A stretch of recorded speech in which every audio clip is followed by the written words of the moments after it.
Praise be Jesus and Mary. Come away by yourselves to a deserted place and rest a while.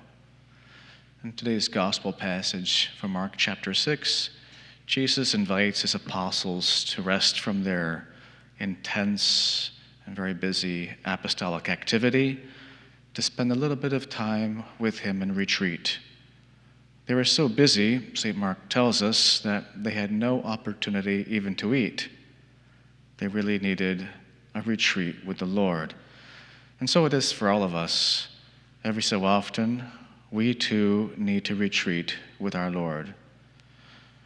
No matter what our occupation or line of work is, we all have need every so often to simply get away from it all in order to be renewed and rejuvenated physically, mentally, spiritually. The benefits of retreats are immense. On the negative side, a retreat can help us avoid burnout and exhaustion. Whereas on the positive side, a retreat can help strengthen us in both body and soul and help us to carry out more effectively our various work, our apostolates, our mission and vocation. It would be good for us to incorporate in our lives perhaps like a yearly vocation or yearly retreat of some days, if possible. Usually that's manageable. And then maybe even more often, every month, a day of recollection.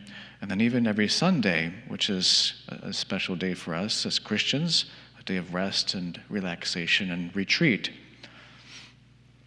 It's a curious thing, though, that while we have nowadays more time-saving appliances and gadgets of so many kinds, from cars and phones and computers to washing machines and dryers and dishwashers, vacuum cleaners, central heating, etc., all wonderful things, that accomplish a great deal for us at the press of a button, practically. And again, all to help us save time, to create more time for us for perhaps more important things, or very important things, leisurely time for prayer and so forth.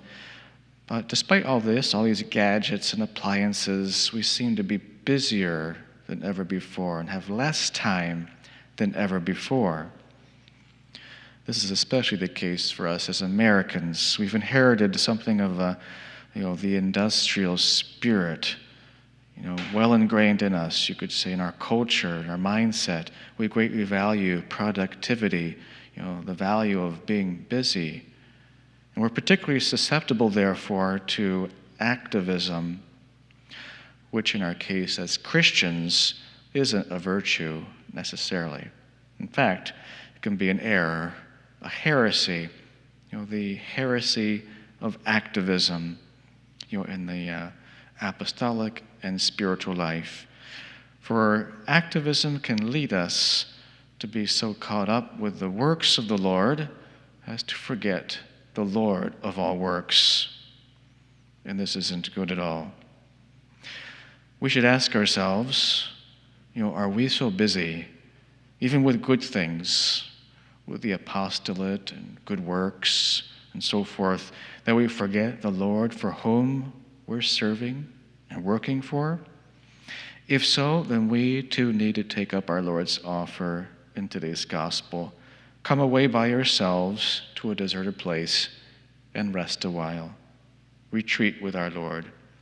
For some people, a retreat with our Lord might be considered a luxury, and there's some truth to that. But for those who are committed to the apostolate, those who want to serve our Lord best, most faithfully, retreating with him is a necessity. Praise be Jesus and Mary, now and forever.